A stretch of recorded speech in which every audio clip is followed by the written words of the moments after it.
Sadaqallahul azim wa sadaqa rasuluhul karim wa nahnu ala dzalika minasyahidin walhamdulillahi rabbil alamin. Hadirin sidang Jumat rahimakumullah. Allah berfirman di dalam kitab sucinya Al-Quran, surah Al-Baqarah ayat 124. Wa idzi btala Ibrahim rabbuhu bikalimatin fa'atammahun qala inni ja'iluka lin-nasi imama. Dan ingatlah ketika Ibrahim diuji Tuhannya dengan berbagai kalimat, lalu ia menyempurnakannya. Maka Allah berfirman kepadanya, sesungguhnya aku akan menjadikan engkau imam atau pemimpin bagi manusia. Ayat ini mengisyaratkan kepada kita bahwa Allah mengangkat Nabi Ibrahim alaihissalam sebagai pemimpin manusia yang sejati setelah mengujinya dengan berbagai macam ujian yang berat. Namun beliau dapat menghadapinya secara tuntas dengan penuh kesabaran, ketabahan hati, kelapangan dada, keteguhan jiwa, keparipurnaan mentalitas, dan ketulus ikhlasan sanubarinya. Dicaci dan dimaki, dihardik dan disakiti, dianiaya dan dizalimi, namun beliau tetap tabah dan tidak membalasnya dengan nafsu, angkara murka atau dendam kesumat. Jadi itulah pemimpin sejati pilihan Allah Subhanahu wa ta'ala. Selanjutnya Allah berfirman, qala wa min dzurriyyati qala la yanalu ahli dzalimin.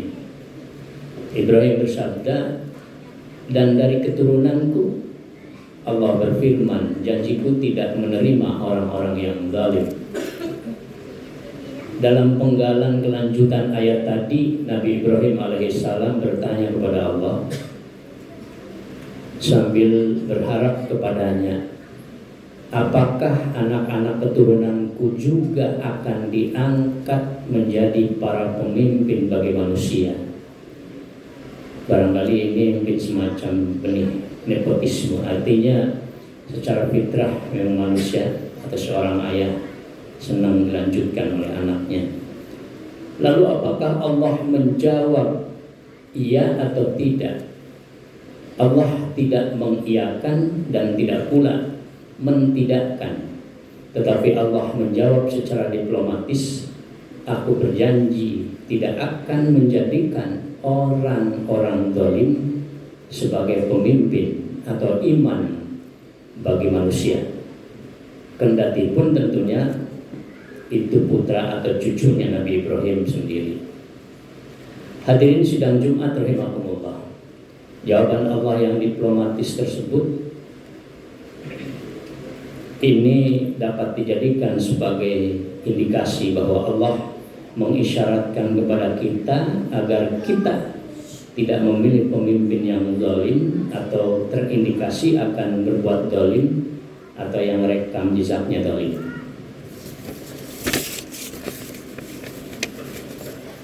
Zalim itu opposite-nya atau oposisinya, lawan katanya adalah dalil.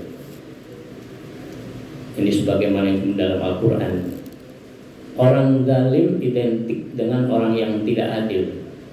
Maka mafhumul mukhalafahnya dari larangan memilih calon pemimpin yang zalim adalah perintah untuk memilih calon pemimpin yang adil atau punya rekam jejak memimpin dengan adil. Kenapa mesti memilih calon pemimpin yang akan menerapkan prinsip-prinsip keadilan? Karena keadilan itu sendiri merupakan perbuatan yang paling dekat dengan ketakwaan. Hal ini sebagaimana yang Allah firmankan di dalam Al-Quran, surah Al-Ma'idah ayat ke-8. I'dilu huwa aqrabu lit-taqwa. Adillah kamu, karena keadilan itu adalah yang paling dekat dengan ketakwaan. Sedangkan ketakwaan merupakan ukuran ketinggian derajat manusia. Artinya orang yang takwa itu adalah orang yang mulia. Maka orang yang paling takwa itu adalah orang yang paling mulia dalam hidupnya di sisi Allah.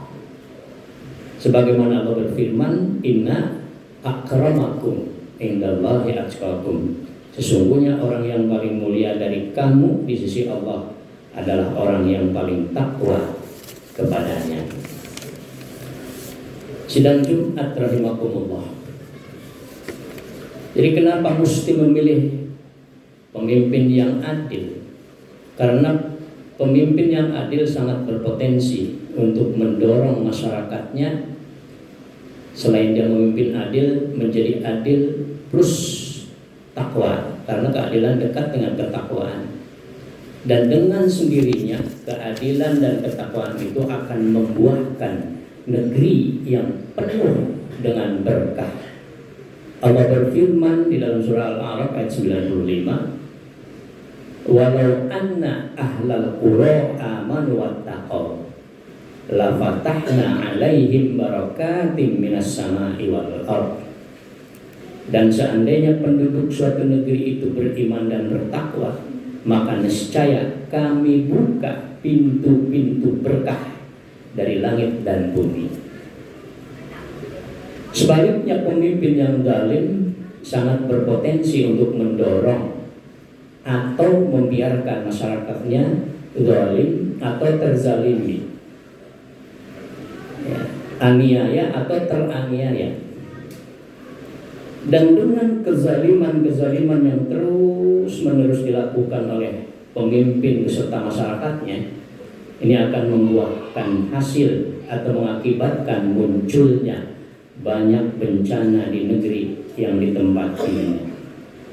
Korupsi, nepotisme, hukum yang tidak menentu, perampokan, perompakan, pembunuhan, yang benar di penjara, yang salah tertawa, saling sikat, saling sikut, saling sakiti, tidak saling asah, saling asih, saling asuh. Jadi itu yang muncul karena kezaliman.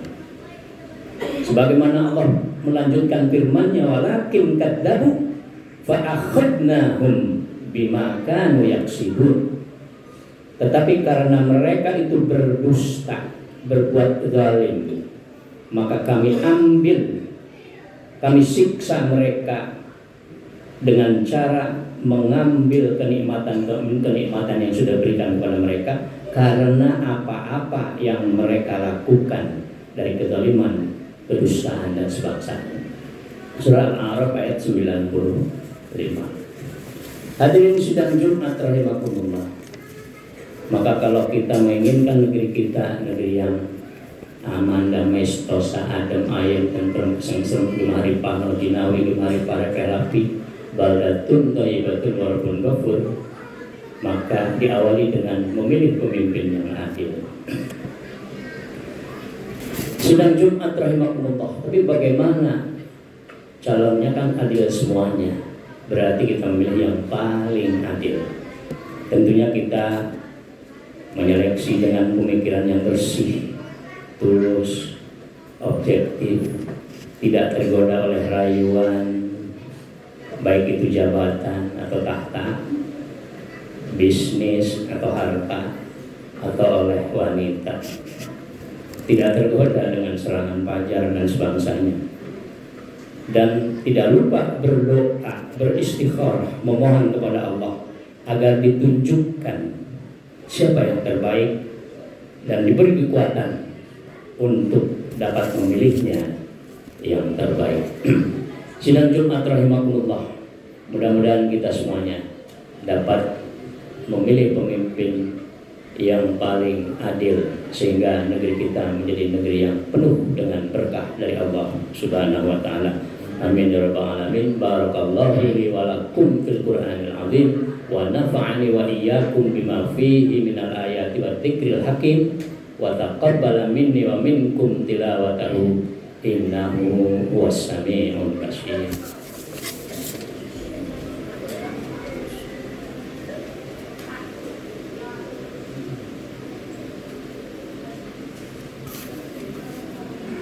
Alhamdulillah hamdan katsiran kama amar. Asyhadu an la ilaha illallah wahdahu la syarika lah. Wa asyhadu anna sayyidana Muhammadan abduhu wa rasuluh. Allahumma salli wa sallim wa barik ala asyrafil mursalin sayyidina wa maulana Muhammadin sallallahu alaihi wasallam wa ala alihi wa ashabihi ajma'in wa man tabi'ahum bi ihsanin ila yaumiddin, amma ba'd. Fa ya ibadallah, usikum wa iyaya nafsi bi taqwallah, faqad faza man ittaqa. Faqala Allah ta'ala fi kitabil karim, innallaha wa malaikatahu yusalluna 'alan nabi ya ayyuhalladzina amanu sallu 'alaihi wa sallimu taslima.